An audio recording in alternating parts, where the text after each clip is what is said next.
Por que nós lutamos? Versão brasileira em Gedix, São Paulo. O ataque nazista. Divisão de Serviços Especiais.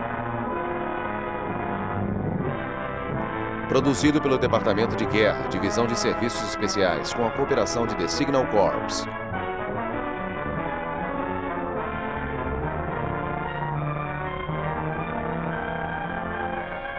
Em nosso primeiro filme, vimos que essa era uma guerra entre um mundo livre e um mundo escravo. Vimos o Japão ocupar a Manchúria e invadir a China e Mussolini dominar a Etiópia. Agora, vamos ver como os nazistas atacaram. A ambição alemã pelo mundo vem de longo tempo, 1863. Dominaremos o mundo inteiro. Otto von Bismarck. 1914. Deus nos criou para dominarmos o mundo. Desgraça e morte para todos que resistirem à minha vontade. Kaiser Guilherme II. 1933. Meu lema é destruir por todos e quaisquer meios. O socialismo nacional irá reformar o mundo. Adolf Hitler. Os símbolos de um líder mudam, mas parece que a compulsão da Alemanha para impor sua vontade na terra continua de geração a geração.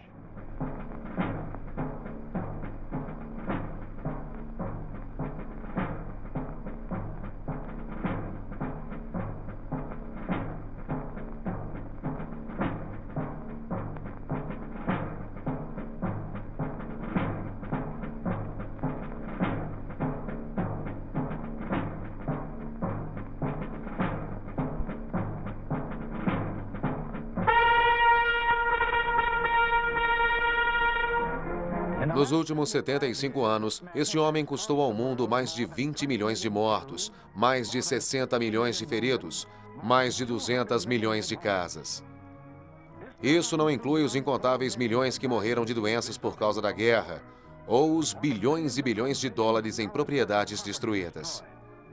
Nada disso inclui o sofrimento, a angústia, a miséria e o terror que o mundo sofreu. Devido à obsessão doentia alemã de forçar a autoridade sobre os seus vizinhos, a obrigação por conquistas atingiu seu clímax histórico, quando Adolf Hitler assumiu o papel de Deus e de líder da Alemanha.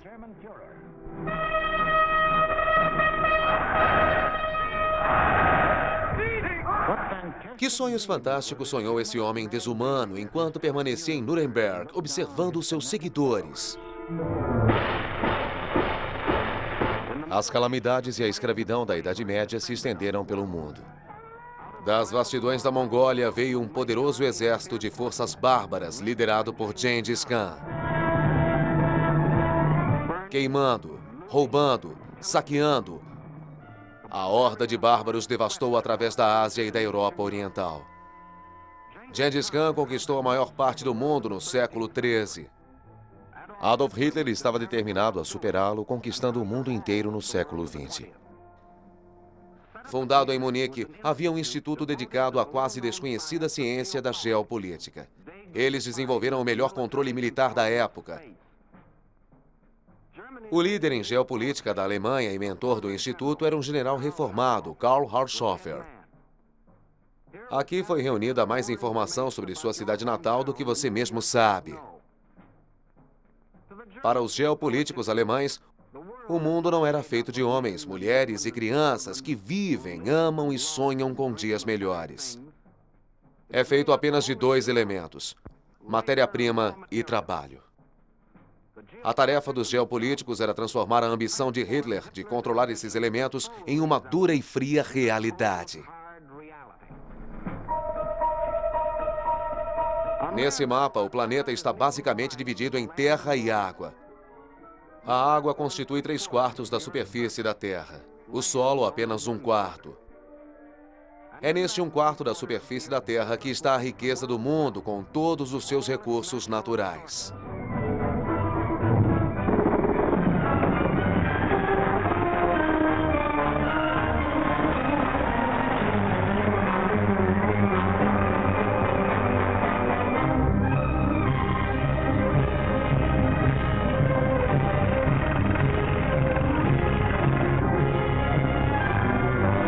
e a força de trabalho do mundo.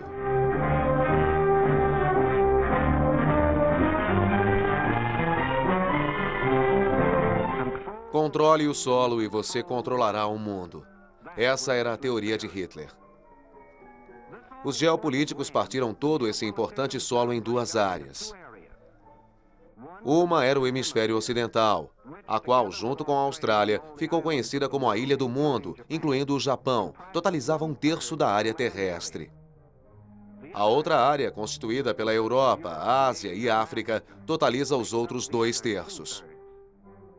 Este supercontinente, o qual chamamos Ilha Mundial, não é apenas 2 vezes maior que o restante da área terrestre, como também inclui 7/8 da população mundial.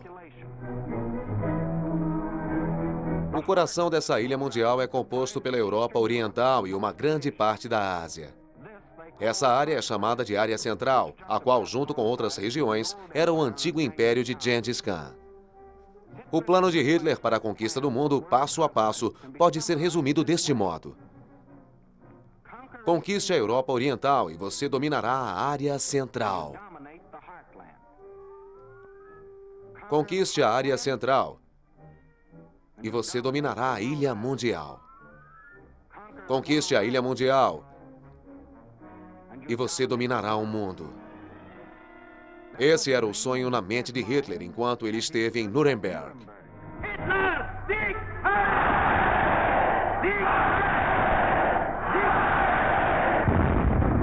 Esse sonho grandioso trouxe distintos líderes de toda a Alemanha para prestar juramento e formar uma legião para ele, hipnotizados a acreditarem que faziam parte de uma raça superior.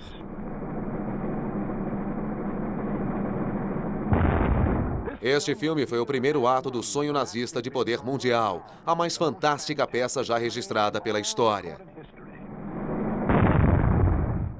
Hitler viu Hirohito se apropriar da Manchúria e outros territórios chineses.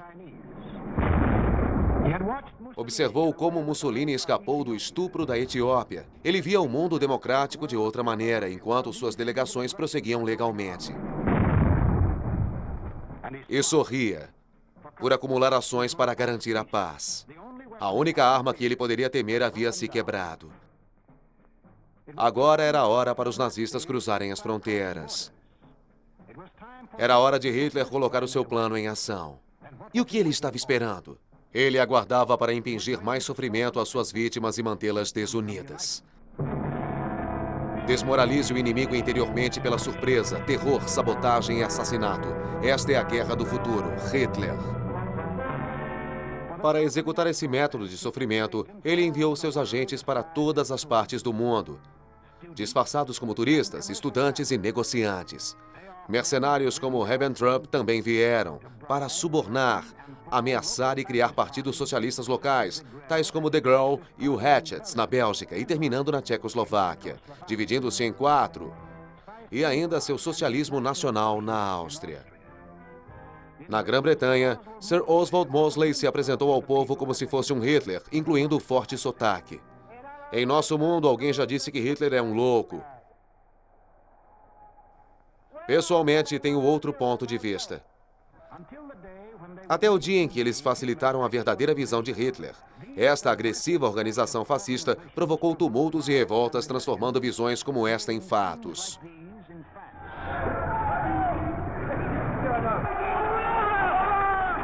Visões como esta na Bélgica.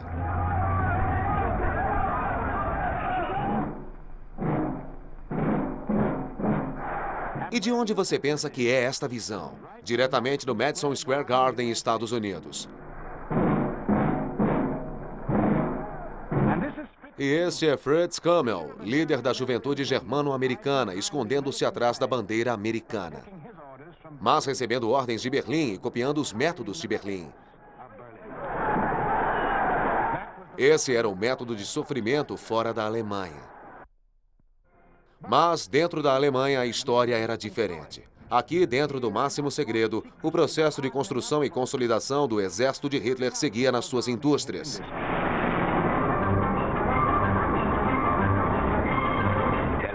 Digam ao mundo que nós não temos matérias-primas e nunca os deixem saberem o que estamos fazendo. Dia após dia, noite após noite, mês após mês, ano após ano, construímos o martelo mais poderoso do mundo. Esqueçam as horas, esqueçam as condições de trabalho e esqueçam de se alimentar. Vamos fundir o martelo de sangue e aço e deixar a democracia falar sobre liberdade. Nada de liberdade aqui, nada de sindicatos, nada de horas extras. Nosso líder lhes dirá se devem trabalhar, quanto tempo trabalhar e o quanto seu trabalho está merecedor. Vamos forjar o martelo de sangue e aço. Temos uma missão sagrada. Hoje dominamos a Alemanha, amanhã dominaremos o mundo.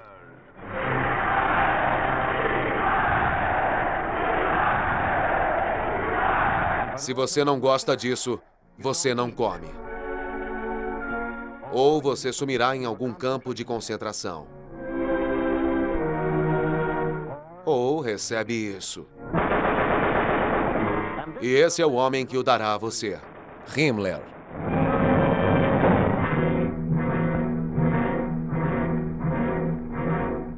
Mas não no exército. Antes de Hitler chegar ao poder, o exército alemão, devido ao tratado, estava limitado a 100 mil homens. Porém, tratado para os alemães sempre foi algo para ser ignorado. Esses 100 mil homens eram, na verdade, 100 mil oficiais altamente treinados para liderar os regimentos nazistas de hoje. Mas Hitler não só ignorou o tratado, ele o rasgou. E em 1935 ordenou um alistamento nacional.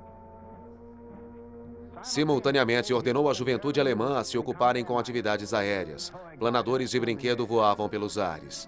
Os meninos cresceram e também os planadores. Logo, os mesmos jovens se tornaram pilotos treinados, voando nos novos aviões produzidos pelas fábricas. A Luftwaffe estava montada.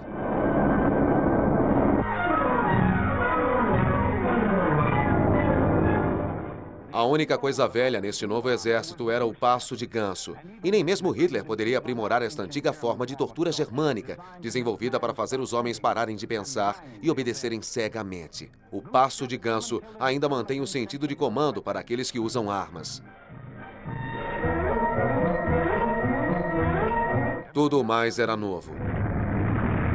Tanques, equipamentos motorizados e uma das suas próprias invenções, o Die Fokker. Todos esses armamentos eram restritos e ilegais, de acordo com o Tratado de Versalhes.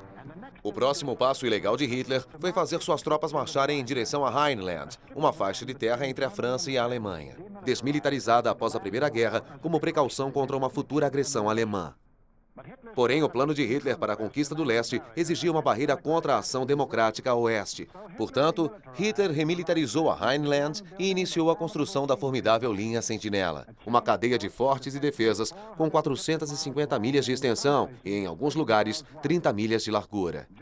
A Alemanha já havia lutado uma espécie de antiguerra e não queria outra.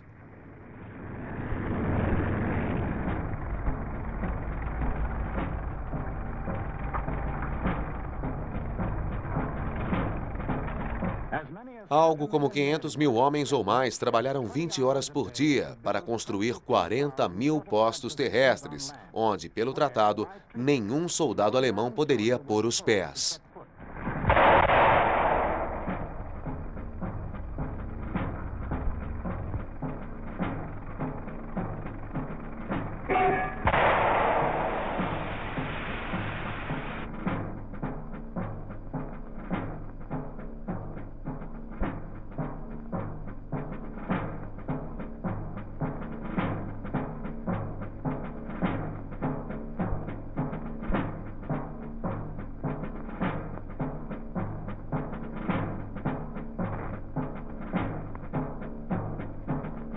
Panzerwerke, 1238.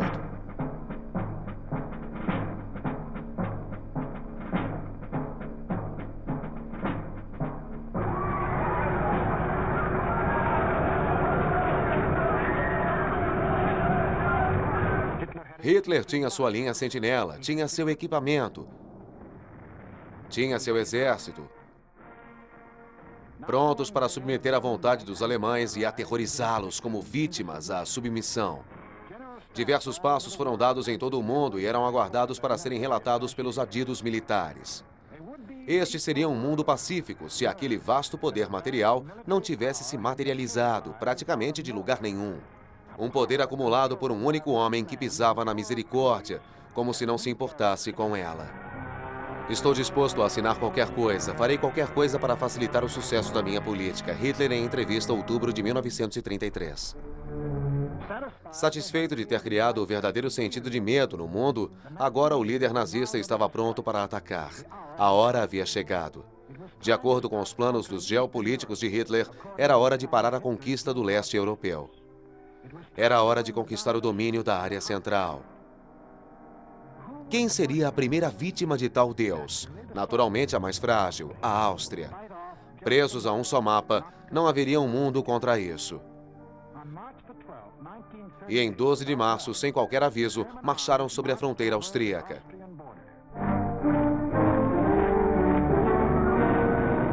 Na verdade, foi apenas um teste completo para uma invasão de Estado e Hitler desfilou em triunfo em Viena.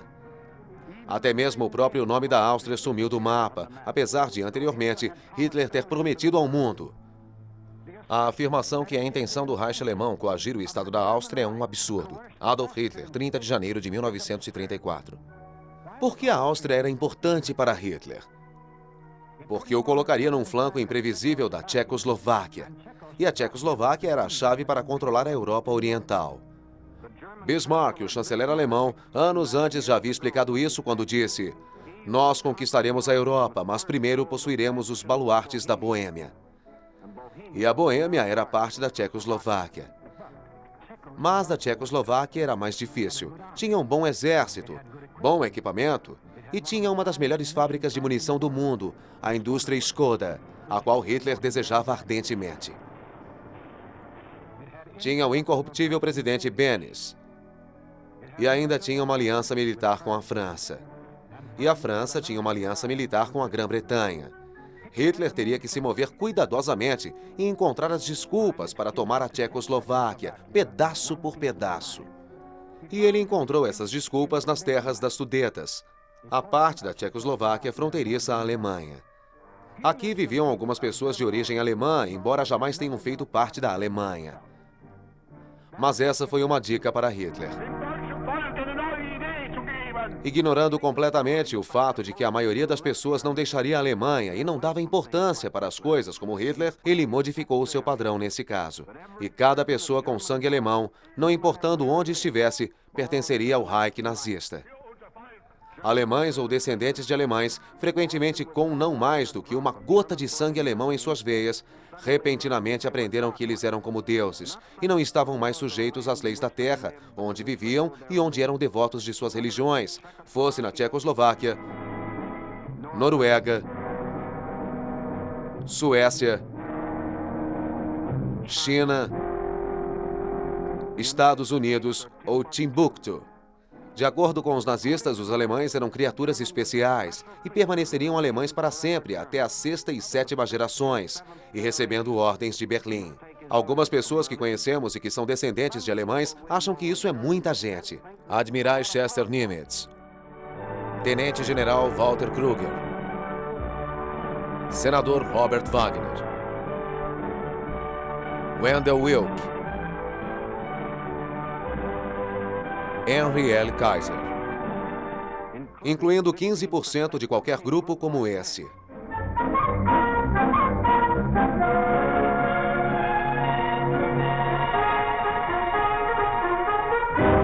Mas nas Sudetas ele encontrou alguns bobos que acreditaram nas suas bobagens. Konrad Henlein foi um diabólico Führer para o povo das Sudetas que aguardava por uma libertação. Foi dito a eles que Hitler era o libertador. Os nazistas o surraram em toda a parte com seu padronizado, macio e novo equipamento, o cacetete de borracha. E quando os tchecos não se aplicavam em combate como seus seguidores, Hitler gritava que os alemães os estariam perseguindo. E com uma guerra de trapaças ele conseguiu a terra das Sudetas. É a última exigência territorial que eu farei à Europa. Tenho certeza, Sr. Chamberlain, e o repetirei aqui. Assim que esse problema for resolvido, não haverá para a Alemanha nenhum problema territorial a mais na Europa. Nós não queremos os tchecos. Pela Liga das Nações falou o ministro Maxim Ledbenov. E também a Rússia se preparou para considerar uma ação contra a Alemanha. Porém, mais uma vez não houve uma ação a ser considerada.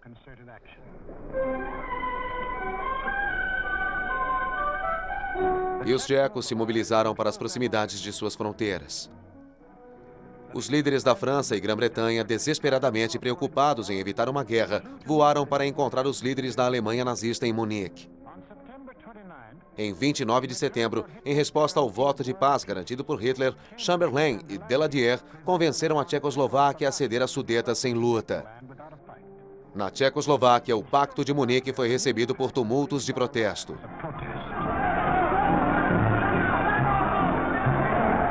Todavia, Daladier retornou à França para ser recebido com ovações pelo aliviado povo francês.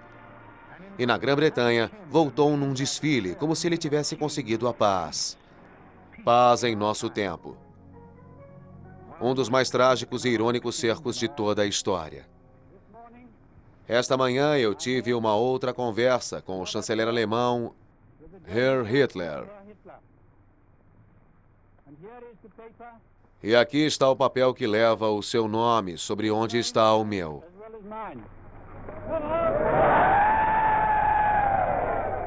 Nós respeitamos o acordo assinado na noite passada e o acordo naval anglo-germânico como um símbolo do desejo dos nossos povos de não irem à guerra um contra o outro novamente.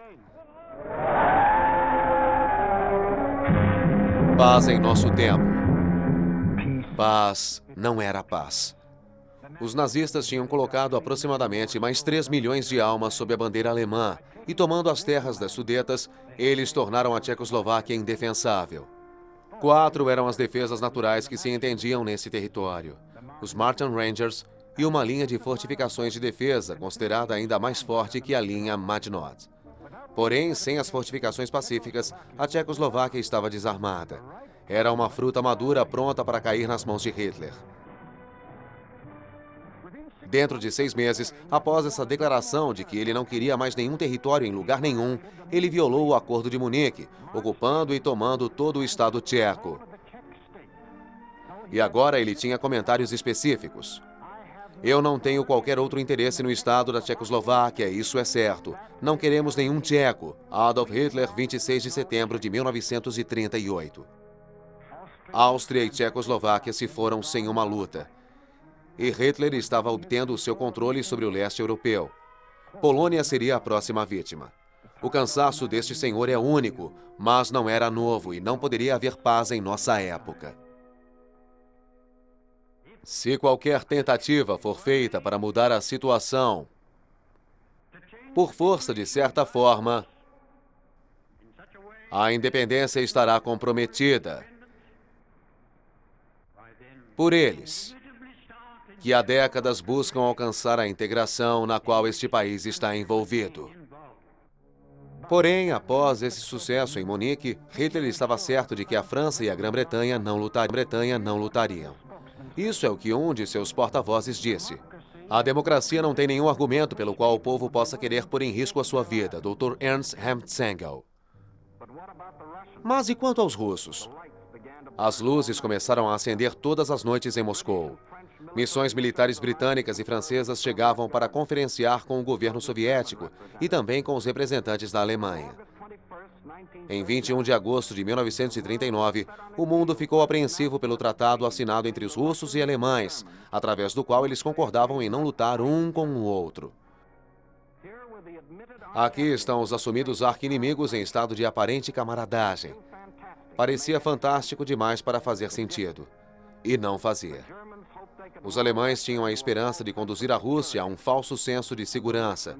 E a Rússia precisava ganhar tempo para se preparar para o conflito que ela sabia estar se aproximando. Eles também leram o livro de Hitler, Minha Luta, e sabiam que ele tinha os olhos postos sobre as ricas terras da Rússia. A aquisição de novo solo será obtida no leste, Mein Kampf.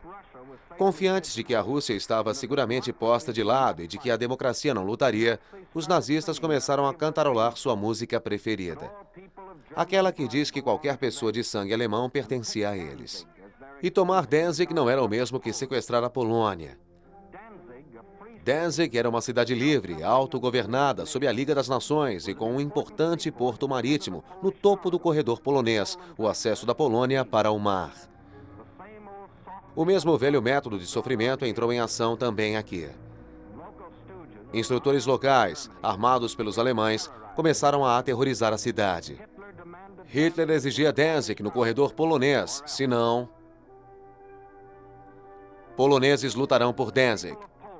O povo da Polônia preparou-se para o inevitável. Com a Holanda, a Grã-Bretanha e a França para garantir suas fronteiras. Eles também conheciam bem esses países através da longa passagem.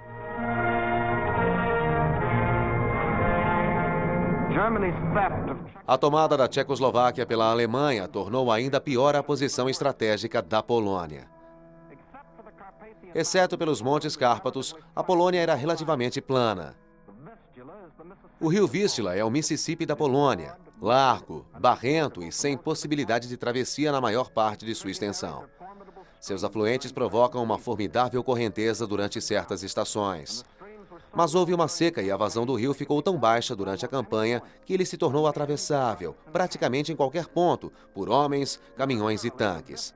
Militarmente, o Vístula oferece a melhor linha de defesa. Todavia, permanecer ali significaria entregar Varsóvia na parte mais rica do país. A alternativa seria levar a batalha para além das fronteiras. Essa foi a decisão polonesa. O plano nazista era uma enorme mobilização, como pinças encurralando e circundando a massa dos exércitos poloneses.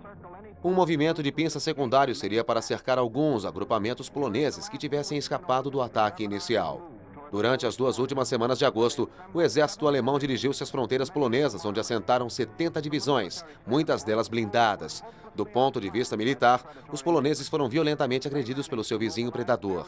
Pobremente, eles tentaram mobilizar 30 divisões, constituídas pela infantaria ou cavalaria. Em 2 aspectos importantes, a diferença era escabrosa. Os nazistas, 5.000 tanques modernos. A Polônia, 600 tanques de tipo desconhecido. A Força Aérea Nazista, 6.000 aviões modernos. A Força Aérea Polonesa, menos que 1.000 e obsoletos. O exército alemão estava pronto. E o modo de vida para os próximos 1000 anos estava para ser decidido.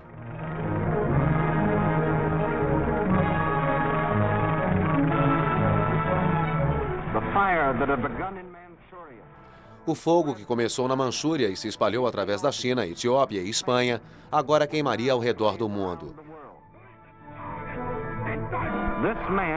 Este homem tomou essa decisão.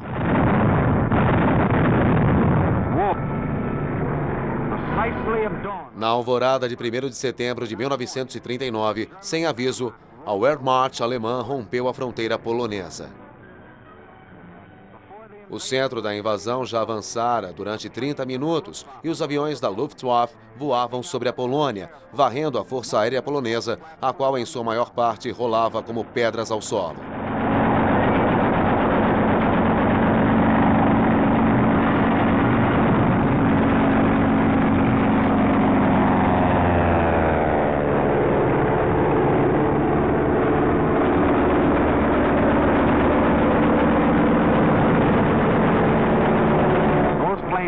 E os demais aviões que conseguiam decolar tinham que encarar potentes armamentos e eram derrubados do céu.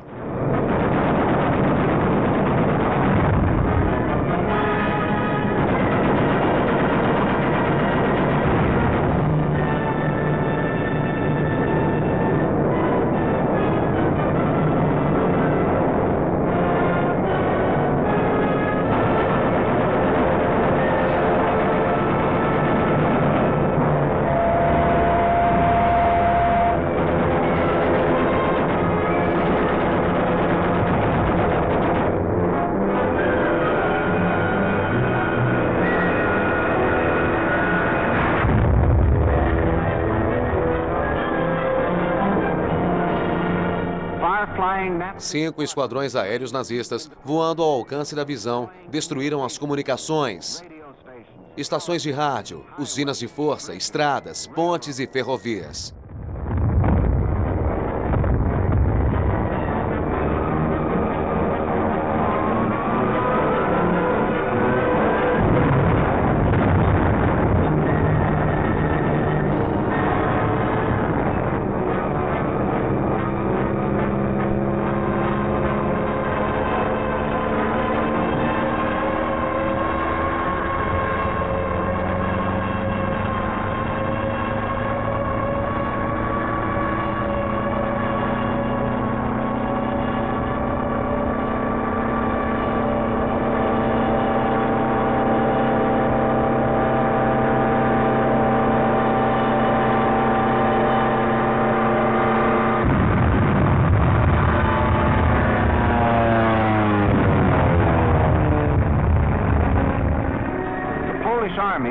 O exército polonês estava desorganizado pela perda de sua força aérea e pela interrupção das comunicações. As principais divisões terrestres do exército nazista continuavam a avançar, ocasionalmente usando novas técnicas para vencer alguma dificuldade. Por exemplo, unidades avançadas do 4º Exército Alemão cruzaram o Vístula em um novo tipo de bote de assalto. Em 5 de setembro, os poloneses recuaram, mostrando tendências alarmantes. O poderoso 10º Exército Alemão, que tinha adotado a forma de uma pinça nazista, agarrando o Sudeste, estava avançando como se fosse uma divisão e sem qualquer plano. Em 6 de setembro, o posto de oposição foi flanqueado por 2 grupos. O do Sudeste seguiu abaixo, pelo Vístula. A divisão blindada alemã da direita seguiu diretamente em frente, cercando Bytom e cortando suas rotas, até que finalmente se rendesse. Enquanto isso, mais ao norte, a principal força polonesa começa a arrastar-se em direção a Lodz. O comando alemão, percebendo essa porta aberta para Varsóvia, enviou para o nordeste as suas principais unidades blindadas, ocupando os espaços deixados para a capital polonesa. A infantaria avançava em marcha forçada de 30 milhas por dia. E 2 dias depois, ajudava os Panzers no cerco de Varsóvia. A cidade agora estava isolada. A oeste de Varsóvia, o principal exército polonês estava cercado. E sob uma terrível pressão no solo e golpeado incessantemente pelo ar, começou a se desintegrar. Eles continuaram na linha de frente com bravura pessoal, mas sem aviões, sem comunicações, sem contato com a sua linha de comando e isolamento, forçaram os agrupamentos poloneses a se renderem, um por um. Mas Varsóvia ainda resistia. A força heróica dos poloneses, contada pelo povo de Varsóvia, forjada em puro instinto, construiu uma muralha de coragem em torno da sua cidade, desafiando Hitler a dar o melhor de si.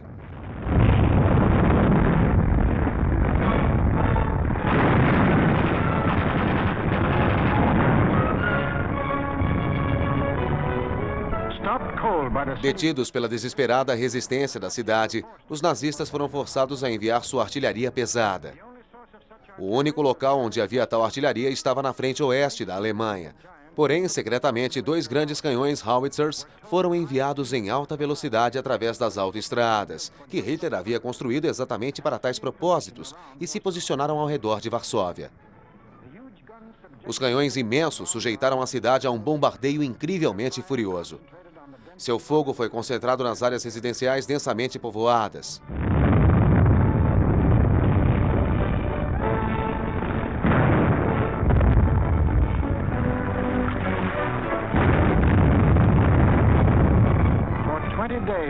Durante 20 dias de terror e morte, cada homem, mulher e criança lutou para salvar sua cidade.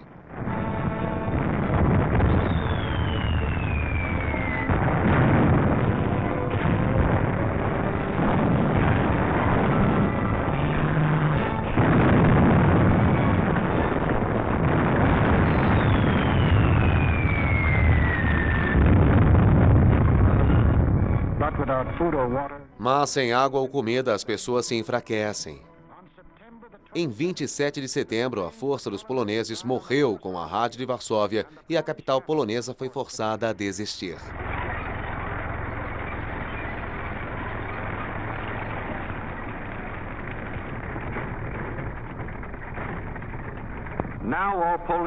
Agora havia cessado toda a resistência polonesa, exceto aqui, na plataforma ocidental além de Danzig.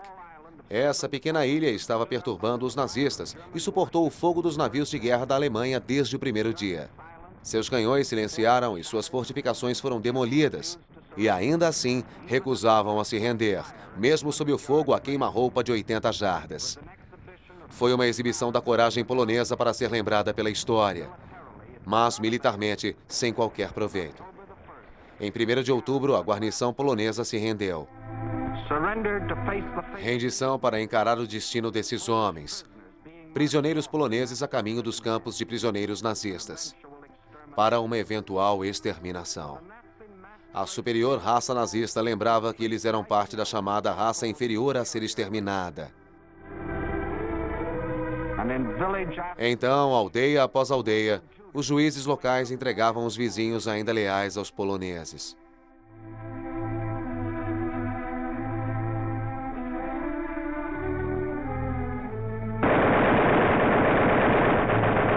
Himmler.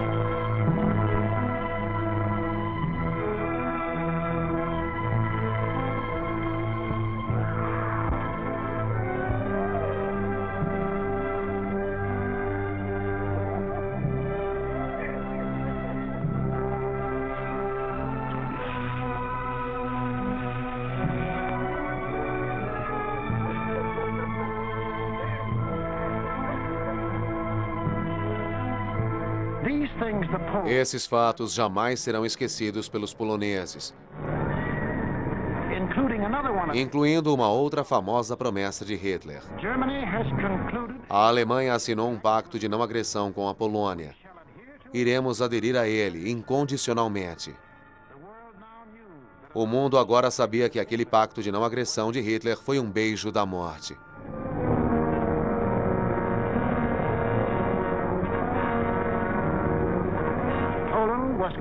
A Polônia foi completamente destruída. Completamente? Bem, não exatamente. Durante os últimos dias da campanha, o exército russo e a Polônia Oriental tomaram posições ao longo do rio Bug. Dois dos mais fortes exércitos na Europa encontravam-se. Hitler, então, poderia decidir se seguiria adiante para o leste ou parava. Ele parou. Por que Hitler parou aqui? Ele teve um pressentimento. Se continuasse a seguir para o leste, colocaria a Alemanha numa armadilha que ele sempre prometeu evitar: uma guerra em duas frentes. Como ele se meteu nessa armadilha é o que veremos em nosso próximo filme. O que Hitler pensou ser impossível era qualquer coisa menos isso. No dia em que Hitler atravessou a fronteira polonesa, a França convocou os seus reservistas. Em 24 horas, aviões britânicos bombardeavam os navios de guerra alemães no canal Kiel.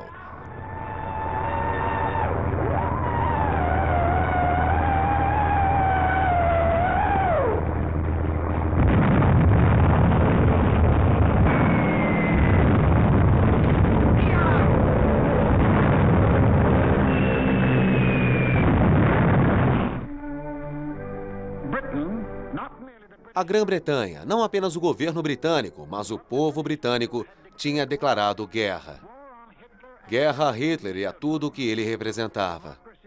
A democracia não tinha argumentos para levar o seu povo a sacrificar suas vidas. Despreparados? Sim, mas isso não tinha importância, porque eles finalmente se deram conta de que a ameaça não pesava apenas sobre a integridade de uma Polônia, mas sobre a integridade de cada homem livre em qualquer lugar do mundo. Que tragédias! Que horror! Que crimes Hitler e os seguidores de Hitler trouxeram para a Europa e para o mundo. É sobre essas fundações que Hitler pretende erguer essa odiosa nova ordem para a Europa. Todavia, nada é mais certo do que cada traço das pegadas de Hitler. Cada mancha dos seus dedos infecciosos e corrosivos serão desprezados e amaldiçoados e estarão ensanguentados nos cenários da Terra. Vamos fortalecer os corações, porque muito mais certamente virá e trará a morte, a dor e o sacrifício. Nós daremos à luz novamente a glória da humanidade. Nenhum acordo é possível e a vitória da democracia só poderá ser completa com a derrota total das máquinas de guerra da Alemanha e Japão. G.C. Marshall.